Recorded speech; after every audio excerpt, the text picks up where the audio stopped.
市民时声，大家来听，大家好，我是秦碧纯，欢迎再次收看市民时声节目。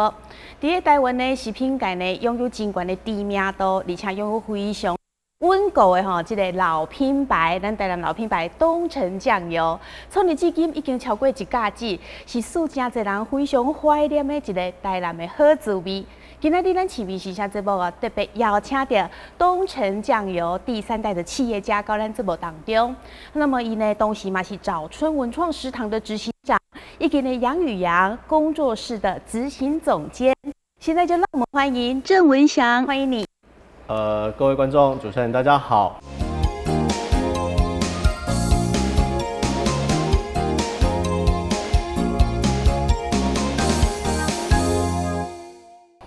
我本身是东城酱油的第3代，那我们的品牌已经有了60年的时间，好，60年就等于说我们俗称的一甲子。对。那这个一甲子的过程当中，这个品牌是从我爷爷开始的。那我们家爷爷他当时候是日据时代而演进出这个品牌。是。那当时候他回到台湾，他开始去制作酱油的时候，他缅回的一个观念就是希望说把台湾人的酱油的品质拉升到一个日据时代的一种好滋味的空间，因为他认为说台湾本身就是一个美食的地区，那我们很多好滋味是透过调理上的模组，需要说让更多人可以驾轻就熟的方式而去制作我们的商品，所以相对的在台南，我们现在的市占占有率，我们大概应该有占了7成至8成，哇，对，那这7成至8成对我们来说，都是一些老顾客哦。台南对消费者来讲是一个美食之都，那相对的对美食之都的客群来说，大家来到台南会发现台南的口味是偏甜的。对，很多外县市的朋友来到台南都会笑称说，我们的商品，为什么台南美食是甜不不？对啊，好，这个甜不不的意思是因为，老实说，在日据时代，台湾这边的台南地区，我们种植了很多的甘蔗，那是外销，所以当时候只要是跟官方有关的，或者是家族有辈分的人，他们可以吃到糖这一块，他们是一个象征高贵的一个含义。那相对糖在我们人体之间，我们算是把它当成热量，所以当时候的这种饮食习惯而延伸到现在，那现在在台南我们会发现美食有一大半全部都是走甜的这种口感，所以我们从早餐店到深夜食堂、宵夜这一块，我们大概市占了将近快8成的市场。那相对的承先启后，还是有多了很多的品牌出现。但对我们来讲，我们觉得这是要良性竞争。那相对的，我们一直希望说去延续我们家老长辈我爷爷的一个想法跟理念价值，我们去把这个品牌给传承下去。哇！那所以就是说，你们这个东城酱油其实是非常受欢迎的，大概就是很多人都会想到酱油，就想到东城酱油。是，对啊。然后原本你们的通路一般都是针对商店比较多嘛，那现在我们一般民众其实都可以买得到，对不对？是，没错。如果以现在时下当今的一个通路的概念来说，我们可以从网络上直接去做下订订购。那第二个通路点的话，我们可以选择的方式是直接从我们的地区型超市。然后或者是到回归更传统，我们俗称的叫干妈店会。好，那相对的这些地方可以买到我们的东西，但是相对的，我们公司一直无法跨足到另外一个领域，就是像大润发、全联，或者是像家乐福这种知名连锁品牌，因为毕竟我们一直希望说我们的产量是有限的，产量有限，相对我们做出来的东西品质才能继续坚守我们原本的价值度在，而不希望说大量的去复制，然后做出一个大家会认为说我们可能是俗称的速成商品。好，那因为现阶段我们发现的客群慢慢的已经往好的方向在走，因为客群现在开始假贺。用价格去分，可是说真的，价格真的能可以去挑到你需要的东西吗？不能，因为每个价格不代表是那个商品真正你想要买的价值。对耶。因为毕竟每个人口感会有差异嘛。就像我可能爱吃甜，那主持人可能爱吃的是咸。那相对我把甜介绍给主持人，你可能你会觉得口感上不如你的预期。是。所以相对我们在从饮食条件上来介入，我们只会跟客群说，我觉得这个口味是符合我需要的。那你需要的，我们可以来替你挑选到符合你的专属口味，所以它不能用价格去界定，它用的是用商品的口味去选择你的需求度出现，对。对，那你们现在的商品好像也有40多种，对不对？是，我们的品项从砧竹炒杂所需要用的，我们就有将近快40几种。那这40几种我们有分为是营业用，然后也有分家庭用。那营业用的区块，我们是希望说是有点比较中低价位的市场，因为营业者他为了要讲求利润空间成本，当然他的商品是好的，对，那只是对我们而言，我们希望说它出来的东西质量是 OK 的，好，那我们都是走在卫生局的基本法规上，在一个运行的模组，那制成的空间也是这样子。那当然，现在消费者越来越好，他想要买更好的商品，那我们就把它称为纯酿的酱油。那纯酿酱油跟我们刚提到营业用酱油差异是在于酿制时间大概差多少？基本来讲的话，我们自家的商品，我们最少的酿制期最少要半年以上。半年，哇！那基本上老实说，台湾只要民国20年次跟30年次的阿公阿嬷们，他们本来都很会去做酿制品这一块。对，好，那相对我们公司我们所酿制的商品是用黄豆跟黑豆两者一起并行。所以我们有有黑豆酱油，我们有黄豆酱油。那我们会希望说，这2块市场都有它选择的客群跟需求度出现。那从这个需求度上面，我们去认知说商品的差异性在哪里。那相对我们年轻人回来协助公司的运行，我们只是希望说让老长辈发现说，原来可以透过故事行销，然后可以让我们的合作体或者是说我们的合作商，还有我们的客户群，可以更详细认识我们的商品专品专用的概念。对，日本人的酱油跟台湾人的酱油用法会不大一样。日本人叫专品专用，好，所以他们的商品可能琳琅满目。那你或者一个妈妈们的橱柜打开，里面可能会放至少10几20种酱油。好，那台湾的妈妈不一样，台湾的妈妈就是一罐酱油，用所有商品万用。所以相对的，我们一直希望找到一个适合它的口感跟它的区块出现。我们希望说让大家都知道说，该商品它去做沾煮的过程当中，做调理的时候，它可以挑选出属于100%符合它的味道的一个口感。对，是。对，哇，所以其实东成酱油、乔贵几嘎记，而且之前就是遇到很多食安问题，你们都是还是非常的坚持你们的原则，坚持你们的品质。是。哇，那你觉得你们成功的原因在哪里？而且这中间的话，有没有遇到什么样的困难需要克服的？基本上来说，遇到问题一定有。食安危机爆发之后，我们在台南的合作体里面，我们曾经也被一些合作商也差点拉下来。好，那因为会被拉下来的问题是在于说，因为很多业者是拿我们的酱油去做加工制成后的商品，去做组装，但是他没有去做烹调，没有去做杀菌的动作，然后坚持要出品。那相对对我们来讲，可能就是一个风险。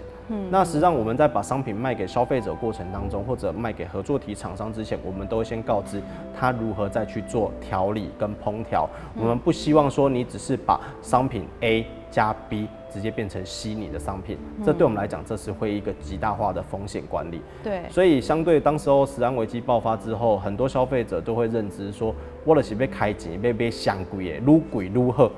但是这个状况产生之后，我们发现这是一个不好的现象，因为很多消费者他用价格去取胜，可是，在取胜过程当中出来的东西质量不一定真正好。好，因为毕竟像我们在制成酱油的过程当中，我们敢保证的，我们一定是半年以上的豆子下去腌制。那我们在酿制过程当中而延伸出不必要的问题，因为毕竟那个叫前期酱汁。前期的酱汁我们后续还会去做调味。就像现在的食安法规上，它有分为水解酱油，然后有分纯酿酱油，它现在把它全部都调和开，全部都要全部细写出来。那实际上是要让消费者他用眼睛更直接明了的去看到该商品。那因为我们公司我爷爷的想法，只是希望说把老企业体，然后用一个保守，然后一个墨守成规的概念，然后一步一脚印的走。因为毕竟我爷爷也是一个算是白手起家，对。然后当时候跟我奶奶2个人就是一起携手打造这个品牌，然后才由我爸跟我一些叔叔伯伯们，大家一起把这个品牌给树立起来。那树立起来之后，我们想要看到的是传承。就像我爷爷，他每次看到我第一句话都会跟我说：“你什么时候才要努力替我认真打拼，我们塑造我们的形象品牌？”但是我觉得每个人对形象这个定义、行销这个定义是不一样的。所以相对我觉得这个还是一个磨合期。相对我老实说，我自己本身我也在东城。那我自己曾经我也自己开过公司，我也做过行销，我也去协助很多青创工作者。那我们也一直希望说，透过沟通去改变老板思维。我在读书求学阶段，长辈教会我一件事情。他说他只想要教，会有回应的小孩，而不希望教不会有回答的小孩。对，所以我们在这个过程当中，我们去发现有很多东西是要学而一直去求进步，而不能一直原地踏转。相对的一个企业体，我们一直希望看到的是，老板他本身他思维要非常的前卫，或者是老板他要非常坚持他自己的一个观念价值。对，哇，听说阿公已经90岁了，对不对？对，我们家老爷爷今年20年次的。20年次，对，20年次的是，所以他的过程比较特殊。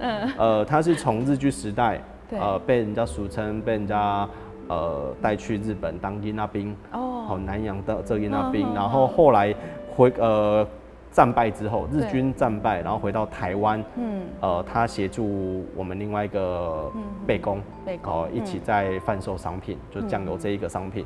那后续在贩售过程当中，他又被台湾政府，我们俗称国民兵，又被征召。哇，阿公的命运好坎坷。对，没错啊，所以这一块是我们家董事长他比较不愿意去避谈的问题，因为他觉得这是一个很血泪史的问题。所以我们在这过程当中，我们发现，这就是故事行销切入点。我们觉得有些东西是我们要怎么去把一个前辈他为什么一直坚持这个品牌价值，他的理念价值在哪，我们去把它融会贯通进来。因为毕竟我爷爷他一直很认为说，日本人的酱油就是好，职人概念，所以当时候他一直希望说，他回台湾他就是要做一个专属职人酱油的想法。相对来到现在，我们比别的品牌还要再走10年、15年，我们就在走职人这一条路。但是很多人就会觉得，你为什么要走职人？那相对这一条路走来真的很累，很辛苦，很辛苦。对啊，所以相对我们敢说，我们到现在很多品牌想跟我们并驾齐驱，那相对的我们还是得到消费者的始终的爱用的一个感觉。对，没错。哇，所以阿公也是真的是很辛苦打拼出东城酱油这个品牌，而且这么坚持这个职人。哇，那你要这么专业的话，你本身的工要牺牲很多，然后可能利润也不是那么高，但是为了追求就是这个品质的部分。哇，所以这个其实阿公的这个观念也是对的，但是就是说，如果说随着时代潮流的这个进步，所以你多少会想把这个品牌是不是可以再创新这一块的话，你有想过吗？基本上来讲，我们希望是透过故事行销。好，那透过故事行销，我们开始去撰写一些赚人热泪的一些想法在里面，然后去把食品跟商品，然后再去结合食物。好，把它做成一条龙的概念。何谓叫一条龙？就好比说，现在消费者很喜欢 DIY， 对。那我们如何让消费者参与 DIY 的一个概念？好比说，我们可以用一个类似像博物馆，我们可以让客人如何去洗，拉，好，或者是说让客人去做硬鬼啊酒，好，那或者是说。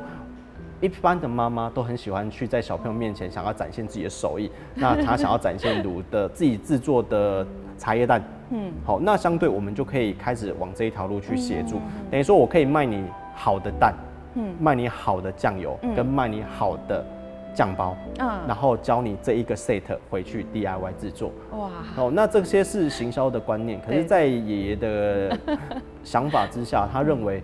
我就把酱油做好。对啊，做好就好，对不对？我干嘛去想那么多干嘛？哦，那相对这就是我们年轻人的思维，因为我们觉得现在的产业跟以前不一样。对。哦，因为毕竟我们也是在这么辛苦的环境之下长大。那我们希望说，我们毕竟我们已经创造一个品牌，那我们希望说，再怎么去协助品牌加品牌的连锁效应，因为毕竟大家都在努力自己的东西的过程当下，我们怎么去结合别人的好，才能创造我们的更好。对，好，那相对这样子，大家才可以相辅相成。实际上很多不认识我们品牌的消费者，都会开口第一句话说：“阿林南霸天。”哦，但是这一句话说真的，以前我也不敢去接纳，也不敢去承受。但是相对近几年来，很多人在跟他告知这一句话的时候，他是很开心，他是暗爽在心里，但是实际上他又不敢说，因为他一直很担心说走太快。难讲你行上紧会用给你慢落来。好，所以相对的，就是像好比说你一棵果树，你强摘果实不好吃的概念，相对你已经结果了，你又被拔下来，口感一定会不佳。所以长辈他一直很担心的就是我走太快会不会被同业或者是说食安法上的一些想法，我们被限制住。对，好，因为以前的酱油跟现在的酱油，老实说一定会有差。以前的食安法上面可能它限制条例没那么多，但是现在食安法限制条例很多，所以我们现在要把所有的资讯摊开。但是很多客人他看到里面的资讯的时候，他都会很茫然。他会觉得说，为什么里面添加好多东西？对，那实际上酱油它不是添加，它只是在酿制过程当中，它需要去被整合在里面的一个商品。对，所以我们只是能透过一个故事行销的概念，去让消费者慢慢接纳我们。那我们也可以透过，好比说，我们可以谈契作。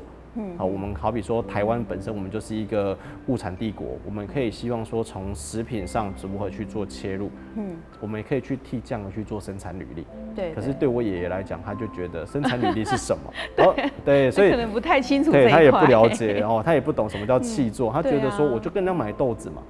那当然这就是我们年轻人跟我爷爷的一个沟通上的一个嫌隙的问题。那实际上我们都是一个良好的关系，因为毕竟这个品牌也是由他而起，对，那由他来交棒或传承，未来给谁我们不管。好，那我们的立场只是希望说达到一个平衡点，如何去让这个品牌再萌生出一个新的一个意念跟一个价值度而已。是。对，所以你们在保有这个爷爷一直坚持的这个品质以外，然后跟着时代流行，你们也希望说不断的创新，但是要能够爷爷他这个品牌创办人能够接受的一个程度。是，所以这样讲起来你身为，因为你还有你爸爸那一代是第二代，你是第三代嘛，是，那从小在东城酱油这样一个这么知名品牌，然后大家会认为说，你们是一个大品牌，一个大家族，这样的环境成长之下，我在想说，你有什么样的心声要讲吗？是不是有什么很辛苦的地方啊？基本上来讲，很多朋友看到我们第一句话就会说，你一定是含着金汤匙长大。对啊，是都有这种感觉。但是我可以老实承认，我们不是含金汤匙，我们是含酱油盖长大的。酱油盖。OK， 所以有时候这是笑谈哈。那为什么会提到这个？是因为长辈都会希望说，你未来可以出人头地，不要去做这么辛苦的工作。但是我只跟我爸说了一句，我生在哪就是做怎样的工作。像我本身我是医科出身，对，我检验科的。那我家父当时说，你就好好把检验读好，那出人头地，对，为家中里面一个光耀门楣的概念。可是我只跟我爸说了一句话，我从小就是一个不顾囡仔，你一直希望我往前走，我就一直越希望往后走。很叛逆耶。对，我是一个很叛逆的小孩，所以我当时我发现，我跟我爸妈无法沟通的时候，我选择把自己下放到乡下。下放到是大概几岁的时候啊？我15岁就回家族，在当工读生，在家族里面打拼。但是我在15岁过程当中，我发现自己好像无法跟家族长辈一起共业，所以当时候我们就叛逆去当别人家的员工。大家所说的打工仔的工作，我全部都做过，餐厅服务生、7-全家，然后打工仔、加油站，然后连同到人家俗称油艺厂。该去的地方我们全部都去过了，是哦，就连同搬砖头、杂工我们也做。你都做？对。那你这样不是含着金汤匙真的不是对，那时候实际上心态就很简单，因为我们是认为说，大家一直用一个光环把我们框在里面，那为什么我一定要照着光环走？我可以选择我自己的路。那相对走到现在而来，我们发现这个品牌对我们来讲是主力也是助力。为何是主力也是助力？是因为我爷爷一直千交代万交代，希望我们不要用东城酱油这个品牌在外招摇撞骗。因为他认为说，人家会给你戴高帽子。对，这是爷爷的心态，因为他认为说他年迈过半百以上了，他觉得说很多形形色色的人他也看过了。他觉得会来对你讲好听话的一切就是看到你家族的光环。没错，所以当时候我们才选择是让自己走到最艰苦的一个劳工的路上。那当然很多人会问我说，你有医科不读，你干嘛去做杂工？可是我觉得这就是经验。因为对我而言，我觉得如果今天我没有得到这些经验的话，我不敢去跟人家俗称的刺林刺凤的人当朋友。哦，我们俗称恰的恰林恰红的人做朋友。你嘛差点去恰对不？对，我也差点走入误入歧途这一条路。我以前我爸妈很担心我，我爸妈每天晚上只要等着警察局、等着救护单位打电话来家里通知说要领小孩。所以这个过程，我跟我家里大概叛逆了将近快6年的时间。这么长这么长的时间。因为这期间，我爸妈只跟我讲了一句话。你专科不读，你把专科当医学院在念干嘛？专科5年，我把专科当医学院读7年。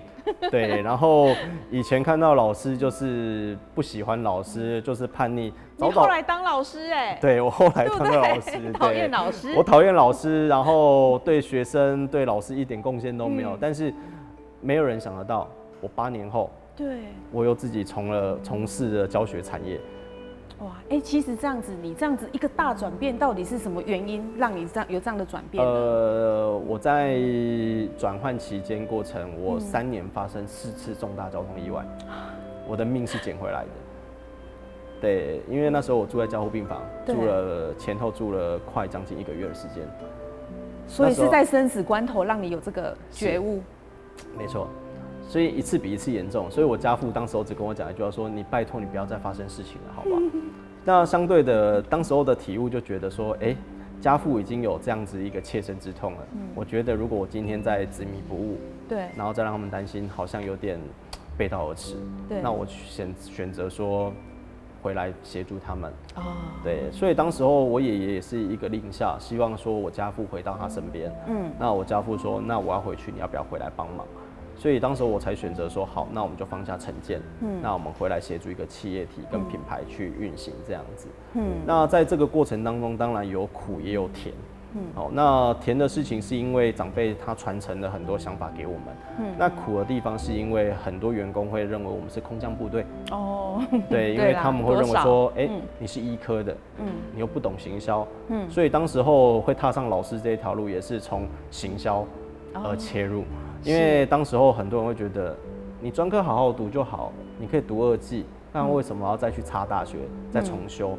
当时候的心态是觉得我好像输人一截，人家谈行销我什么都不懂，那所以我们就干脆从头来过，再花了4年的时间。当然我读的学校不是一流大学，也不是非常之有名的学校。但是混到后来，我家父子跟我开玩笑说，你读书期间都没有拿奖学金，你后来你上了大学，你既然每都拿奖学金，哇！当然，我觉得当然这不是一个很光荣的事情，但是对家父的立场，他会觉得，有转变，那至于到现在，后来去当老师，读了硕班出来之后。我家父问我说：“那你继续读嘛？”我说：“不读了，这样就好了。因为毕竟我觉得我的人生还有很多事情需要去做。因为我在这个叛逆期间，我遇到太多的前辈，是我的恩师，然后也是牵引我出现的人。那当时候这些前辈带领我们出现的过程当中，才让我们看准了说，我应该要去转型。何谓叫转型？是因为以前我们的心态就是我只想要发展自有品牌。发展自家的商品，可是后来我们现在出来，我们所谓的现在时下当今的话题叫做斜杠青年。那何谓叫斜杠青年？我们希望说让大家发现说，我不单单只会卖酱油，或者只会做酱油。相对的，我也是老师。那我在老师过程当中，我又去搞了文创、文青。对。那我在搞文青、文创这个过程当中。台南市政府文化局的一个案子，也是因为刚好我们合作体，我们去拿到。对。那我们去拿到的时候，老宅，大家说新化老街很美。对。我们当时候的心态觉得老街哪里美？我生长过程当中20年来，老街就是老街。就是老街啊。对，但是它就是一个买卖的银货两钱的地方。对。但是很多人都问我说，新化老街很美。但是我一直很好奇茫然说，美在哪？那一定要有话题性。相对的，10年前的老街跟10年后的老街。现在一定会有落差，但是这个落差当然不是好或坏，这个是一个习惯。就像我是台南人，我不一定会每次都去吃排队美食，我只会去吃我想要的东西。我们俗称口袋名单。对，所以相对的，我们觉得我们要用一种生活化的方式，让大家去认识在地。所以当时候我们跟市政府承做的案子的时候，我们想要让更多年轻人愿意。来到新化，那透过现在时下当今的 FB、就是 Facebook 或者是 IG，对，好，那我们透过一个打卡机制，然后再让在地小镇它可以得到一个串流的机会出现，所以对这个才会延伸出我们为什么去替在地做事。对对，那相对对我家长辈来讲，他们觉得家己的代志都做不了啊，想要被替别人做代志。对啊，你考迄个时间，所以你现在还是有在东城酱油，然后也有自己的事业，对不对？基本上来讲，这样讲是没有错的。好，因为对一个老长辈来讲，他认为说我们今天在公司服务，那我们是公司合作体，我们应该是要努力替公司发展。那相对的，我们可以24小时为公司，我也可以一天花2小时为公司。但是相对我们外面的所有合作的商品，有一大半全部都不需要我协助，因为毕竟他们都已经有自有品牌在行军了。对，那我们只是推升、萌生创立他们的一个价值度而已。我们只是把好的东西做串接跟串流。对。对，哇，所以你浪子回头之后，不但还是回去这个东城酱油，然后协助这个长辈把这个酱油这个品牌经营得更好，另外你还自己也有做自己的事业，而且做得很好哎，像你的这个杨与杨工作室啊，还有这个网络爆红这个早春文创食堂，是不是跟大家介绍一下？我们在104年年底的时候，我们接了政府的案子。那当时候接政府的案子的立场，政府是希望是我们怎么去把它变成是一个快意生活村，嘉义的快意生活村，或者是安平的汽油出张所。可是我们觉得我们要做自己，为什么要做别人的复制品？对，这个就是我爷爷传承给我们东城酱油的好，它延伸了我们的传承价值。所以当时候我们在台湾、在台南、在新化，我们在找 MIT 的商品。何谓叫 MIT？ 就像我现在手上的这个商品，这个商品是我们俗称的会爆浆的珍珠。那这个会爆浆的珍珠，实际上它在台湾、台南，它老实说，它是一个外销体非常大的商品。台湾的波霸奶茶珍珠非常之有名。对。这个老板他开发这个商品，他不卖台湾人，他只卖东欧国家，卖欧美国家。他说我的东西就是好。所以这个东西它跟台湾的珍珠不一样。我们的商品叫爆浆珍珠，别人家的珍珠是粉圆，我们家的珍珠像鱼卵一样，咬下去会哔哔啵啵，那里面它都是我们俗称的分子料理的概念。那我们当时候这个老板他会开发这个商品，可是他不会去行销它的组合层面。何谓叫组合层面？商品就是商品，对。但是我们透过一些趣味、好玩的方式，然后让消费者他可以切身的去更心动，想要去得到它。对。所以当时候我们在短短的3个月内，我们让新化小镇，造成了排队风潮，轰动。对，轰动。那时候我们店家10点59分开门，这个时间点也有点含义。很多人都说为什么不是11点？对啊。那我们是觉得说，就像你99元跟100元差在哪的概念一样。这就是一个想法。那让消费者会觉得，我想要去趋之若鹜的去想要得到这个商品。所以当时候我们用了10点59分开卖。我们全盛时期曾经有客人早7点就来现场等候。哇！那当然，这些商品出现对我们来讲，我们曾经的预设立场是3个月后就结束生命周期。可是没有想到玩到现在4年了。对啊。这个商品还在继续，还是很红，还是非常的红。是，所以当时候我们就是透过这个老板，他给我们权限，那他请我们协助开发。那我们当时候把他的商品开发到属于每一个商品的渐层口感，然后把饮料变成调酒。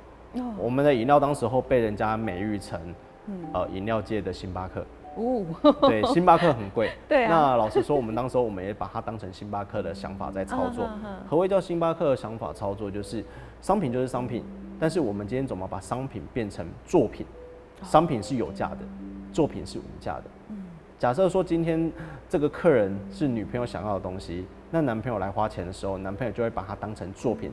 或者他奋不顾身送给他心爱的人的时候，对，这个价值就不菲了。所以当时我们在草创这个商品过程当中，我们融入的想法是希望说，是从少女市场、女性市场到小朋友市场去琢磨的。对。那当时候在开发这个过程的商品过程当中，这个老板曾经对我们讲一句话，他跟我说：“你有办法1个月内达到我1个月的出口量的时候，我们就来合作。”我那时候想说，怎么可能可以有机会？人家1个月出口货柜40咖，我一家小店，我怎么跟他合作？对啊。那但是这个老板算挺我们这些青创者，因为当时候我们后来创立这样的商品，是因为台湾很多业者唾弃这个商品，大家觉得这东西叫假的，不好的。不好。他们觉得对，因为大家认为说这是不天然的一个食材。大家认为说粉圆、波霸才是真正的东西，这个叫假的。那这个食材它的原料是什么？跟它粉圆的差别在哪里啊？基本上来讲，它的珍珠比较特殊，它是用海草胶跟胶原蛋白去组合成外膜，那里面是我们俗称的萃取物。那何谓叫萃取物？台湾是水果王国，那我们可以把所有想得到的水果全部萃取出来加到里面去。所以像这个它里面是加什么？黄色的？我们白色的这个是优格，优格。OK， 黑色的那个是蓝莓。蓝莓。那我们这个黄色这一个是百香果。对，所以我们现在我们操作过的环境之下，我们发现我们可以把台湾的荔枝加进去，也可以把草莓、樱桃，所有想得到水果都可以加进去。对，相对的，我们都已经先去做过测试，我们才敢拿出来玩。那像近几年，我们又开始开发咖啡口味的、黑糖口味的。大家现在台湾很流行黑糖珍珠嘛。对。那我们觉得黑糖珍珠它是有嚼劲的，那我们来开发会爆浆的黑糖珍珠。对，所以当然我们在这个过程当中，我们这个品牌我们已经开发了将近快上百种的饮品，可是我们每天只坚持卖5种口味。对，所以很多客人他会选择说，为什么上次我朋友来可以买到蓝色的商品？对，那我们的商品名称也很可爱。当时候取名这个商品的名称是可以喝的漱口水。对，这个就是我们的漱口水瓶。对 OK， 当时我们的漱口水瓶比较特殊，它是日本的一个漱口水大厂的业者在专用的，那它是委托台湾的瓶商在帮他制作。那当时候我们去协调，请他这个瓶子给我们的概念是，一般你去饮料店买饮料。口味是否主持人你的口味？半糖去冰，少冰少糖，全部都否我们客人客制化。那我们的饮料的口感是来自于你的嘴巴，因为我们今天在喝我们的饮料过程当中，我们要吸起来的密度跟口感一定是固定的，可是你吸起来的料是不固定的，你可能会吸到1颗，可能会吸到好几颗珍珠，但是你透过舌尖把珍珠顶爆之后再去漱口，你让你嘴巴是一个雪克杯的概念去漱口。shake 之后，你每一口口感都会不一样，所以当时我们创立这个商品，我们只是希望达到一个娱乐性，然后一个稀有度，别人不做我们来做，对，别人达不到的空间我们来做，对，所以当时候很多人问我们说，你要不要开放加盟？老实说，如果我在4年前我开放加盟，我现在不会嗷嗷待哺，还在协助青创者，我现在可能已经赚翻了，对啊，但是相对的，我们还是坚持自己的己见，因为我们发现创业不好。然后创业很辛苦，大家都不想当冒险者，大家永远都只想要当成老二哲学学习者、抄袭者。那当然这不是不好，当然这也会遇到冲劲，谁先进去谁后进来，承先启后的概念。所以相对我们遇到这么多的困难，我们坚持做自己，我们只希望说让大家来学习我们。所以当时候台湾很多同业来抄袭、来学习，我们都欢迎。但是问题是我做得出来，不代表你做得出来。因为这个是承袭到我家业。对啊，我觉得这个你就有受到爷爷的那个观念的影响。就像我爷爷一直只坚持走他自己的路，他一直跟大家说，东城酱油的好，我不玩包装，我只把内容物做好。那相对我们一直希望说把酱油的想法、理念、价值融会贯通加入，那相对我们才会做出属于我们自己的品牌商品。对，所以这个是早春我们在做。那相对早春我们在这过程当中，我们也去开发做一些分子料理。好，何谓叫分子料理？就是一般的水果就是水果，可是我们把水果裂解化，变成分子化，让你去吃到不一样的组合概念。好，那或者是我们把商品加到奶酪啊、布丁啊，或者是冰品。对。好，所以像我们现在台面上，我们这个就是我们带来的奶酪的部分。好，那奶酪它跟现场的，我们现在现场这个奶酪，我们的立场只是希望说，让客人发现说它有不一样的吃法。一般的奶酪的酱，它是直接淋酱在上面。对。但是我们是直接用珍珠去呈现。对。那让它变成是一个混搭的口感。好，客人他可以挖到料。好，然后又可以吃到内容物，对，然后他可以用他自己嘴腔去把它顶爆，还有爆浆，对，爆浆的口感，吃起来口感好多层次，是啊，对不对？哇，所以你在早春这一块其实做的蛮好的，很成功了。当然，但是我们觉得还有很多不足的地方，因为当然我们可以看到别人的好，但是我们也希望再更好，所以相对的，我们也曾经想过。很多朋友或者很多同业一直问我们说，有没有愿意想要再往外去协助或者拓展资源？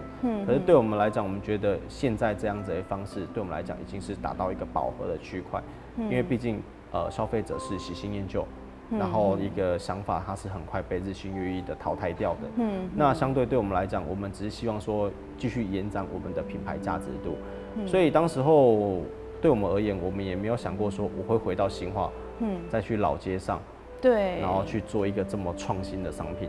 当时候的理念价值很简单，因为我们遇到太多长辈看不起我们。长辈开口第一句话说：“你不是在地人。”他们认为说你是啊，但是对一般人来讲，他们认为我太年轻了，我说话没有影响力。他们认为说，我只认识你的叔叔伯伯们，或者认识你的爸妈，没有人认识我们。那我觉得好，你不认识我没关系，但是很多观光客、很多消费者是看到我的商品而来到在地，对，所以我觉得那我成功了。对，那相对的，我们成功之后，我们一直希望的如何去延伸加入到观光市场。对，何谓叫观光市场？因为像我们把自己想成是观光客，我来到这个地方，我到底要留下怎样的一个回忆跟一个价值度？那这个价值度跟回忆，我们希望说它是永久被保存在我的记忆里面。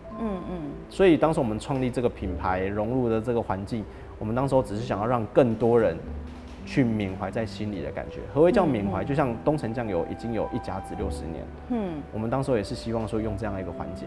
很多朋友开口跟我说，台南那个很好吃的酱油是谁家做的？那我们就不经意说是不是甜甜的？对，朋友一定会说对，就是甜的。我说就甜甜的，甜甜的哦，辣椒酱甜甜的，对，豆瓣酱甜甜的，对，都我家做的。就东城的，对，东城的，就甜甜的。所以当时候我也听到我们在这样跟朋友在聊天，他会说，你为什么不好好去介绍东城这个品牌，而是要说是我们家做的？我说我们家做的跟东城做的不是一样吗？所以这只是切入点，含义不一样。那我们发现，实际上我们家族在地新化，我们也创造一个树立品牌的一个指标性。对，所以当时候我们觉得，我们好像也可以透过这样的一个思维，我们可以回来在地去协助一些青创工作者，然后来创立在地品牌。当时候创立品牌，在地人很多人说，这个是东城酱油有钱人在玩的游戏。但是对我来讲，我只能老实说，这个品牌从有到无。从无到有，不好意思，从无到有，全部都是我们这些青年工作者自己去协助出来的。对，我们没有想过说去动摇到家里面俗称的周散。我们觉得大家就是为了在地而生存。对，所以我们只是号召一票年轻人一起回乡。何谓叫回乡？我们很多年轻人他的想法是希望说，透过故事的涵养，然后去让在地去让它爆发，然后让更多人知道说，原来新化这么好玩。新化这么有故事性，新化这么的有趣，对，所以当时我们结合了在地 MIT。何谓叫结合在地 MIT？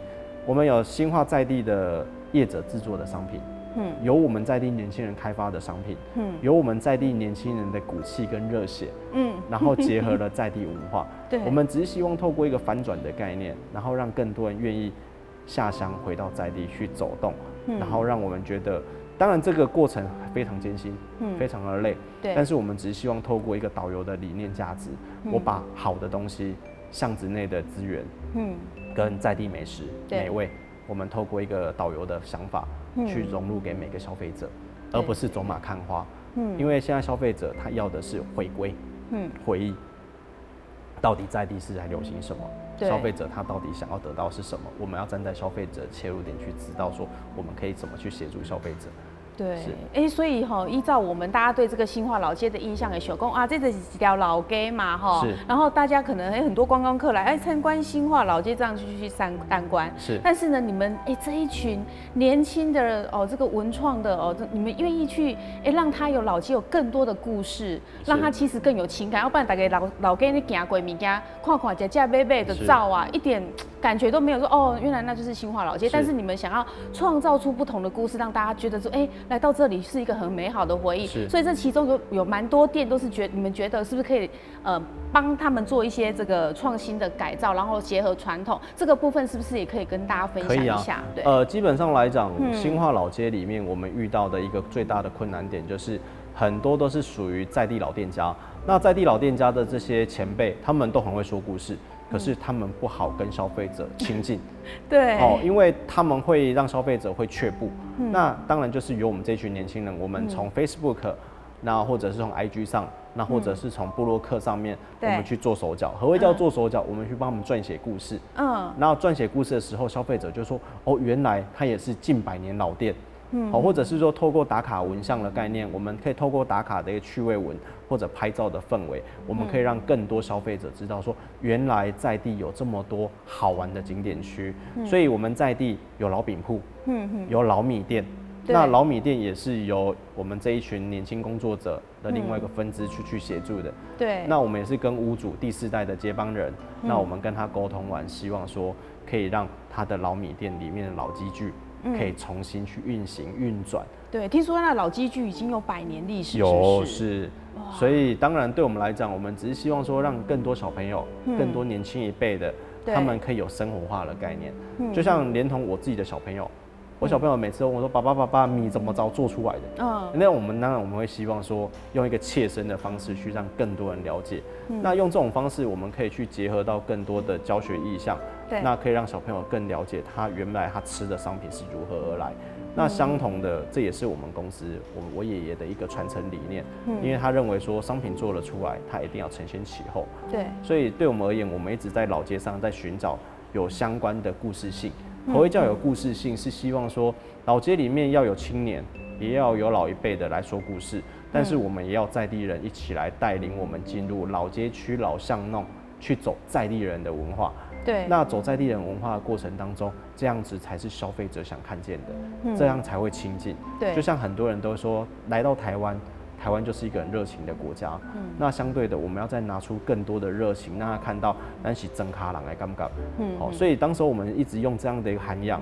那我们在地，我们创造了米店也好，然后我们协助了老饼铺的曝光也好，然后或者是我们透过一个整合行销的概念，我们把周围的老店家或者是周围老乡镇的一个商品全部整合到新化来，让消费者觉得说，我来到新化，我可以买到好的商品，吃到好吃的东西，看到好的故事。对，那相对的，至少他是有留回忆而回家。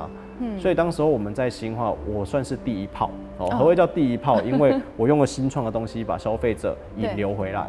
那我们当时候第2炮就是希望说，由在地的这些文史工作者跟在地的青创工作者，他们来协助，可以去把老街变成是有故事活化性的，而不是像一般的老街，你可能去到哪边，他们就是走马看花，消费者不知道到底我来这边要干嘛。对，所以对我们而言，我们在地人，我们的心态只是希望说，用一个很生活化的方式，让大家觉得，来到故乡啊，我爱带你去吃好吃。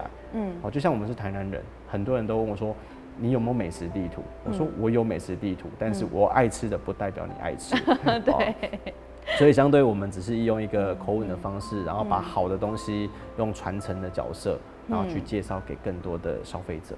是，对，所以其实你们非常就是说致力于在这个新化老街，希望它在维持传统，然后有它特色之外，也能够帮它来创新。但是我们知道说，日前那个惠生医院这一块，是，它就变成夹娃娃机，这个对你们来讲是不是很大的冲击啊？这件事情让我们这些文史工作者，我们都还蛮痛心的。实际上我本身我也很爱老宅，我也很爱老屋，但是当时候这件事情发生的时候，实际上新化它是被列为，它还没有办法被完全列为是历史街区，它只是一个意象而已。那相对的房子都是有屋主产权的，那相对它没有办法被完全涉猎的过程当中，屋主的心他会觉得我房子放在那边是闲置。那当然他们是透过中介，就是把房子直接转租人出去。对，那转租人出去，我们担心的是觉得这样的一个涵养量就不见了。就像我们那一天我们去现场走马看花，我们去绕了老街一圈的时候，我们发现哇，夹娃娃机出现了。对啊，好突兀但是突兀没办法。如果你说今天夹娃娃机它可以变成一个新创产业，它可以变成是包装在复古美里面，那我觉得它有达到一个诉求。好比说里面夹的是回忆。夹的可能是以前的东西。对。好，那这样子我觉得至少我们就不会讨厌夹娃娃机。好，至少我们不会有冲突性。对。所以我觉得应该是说我们要如何去跟业者沟通，或者跟屋主沟通。毕竟老街区上面太多的屋主是属于2代或3代，对，大家都已经远走高飞。好，那远走高飞的立场是因为他们可能不是不喜欢新化，他们可能会认为说新化的就地再业率、就业率或者是生存空间可能不如他们的预期。那或者他们早可能就已经是外迁了，可能北漂，或者是说外漂了。那对我们而言，我们一直希望说有更多想法可以加入在地新化。那我们一直在寻找看有没有缘人何谓叫有缘人？有一些是属于青年工作者，他可能有想法，但是他没有资金流。那当然，我们这一群人就是在协助资金流的概念，因为像我们近期我们也做了募资计划。那当然，为何叫募资计划？我们只是希望说，透过大家喜欢在地老街，透过大家喜欢老物这个共鸣，然后协助我们，然后用有限的资源，然后去做有限的事情，而不是说我们用诈骗集团的方式，去让大家觉得会怕我们。对。所以当时我们只是一直希望说，不管是政府，或者是说我们自营企业主，或者是民众，大家想加入协助我们的所有计划，我们都举双手欢迎，因为我们想要看到新化真正是回到以前20年前繁华的概念。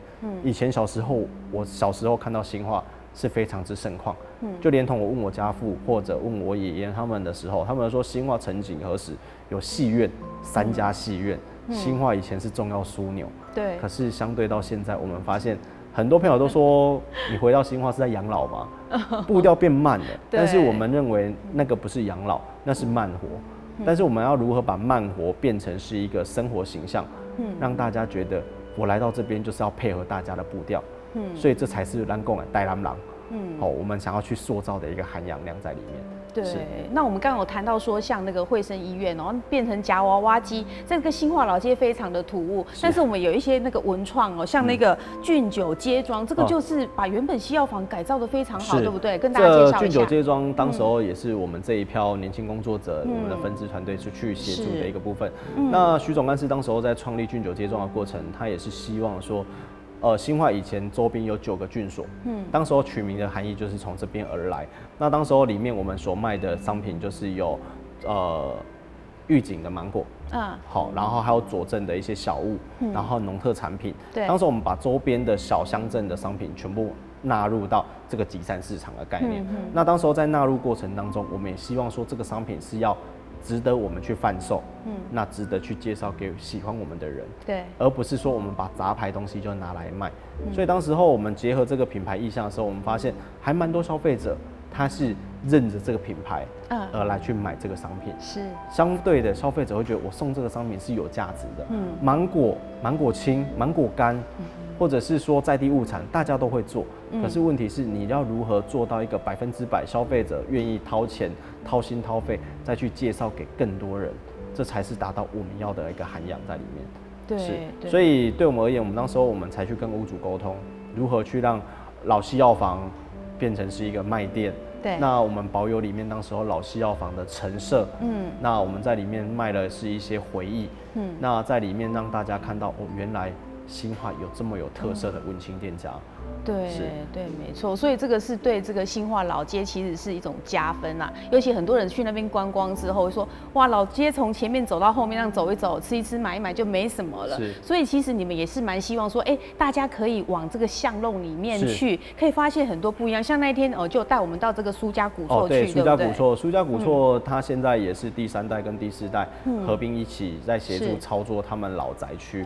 那当时候我是在地人，我们的心态会觉得，去到别人家走访，就有点像是阮较早细汉讲的厝边，好，咱去人家行看看，咱会当互人看到愈侪物件。那相对的主人家他们也算好客，他们也是希望说把以前的历史遗迹留着，让更多的观光客或者是年轻工作者，或者是说观光客也好，让他们看到更多的在地之美。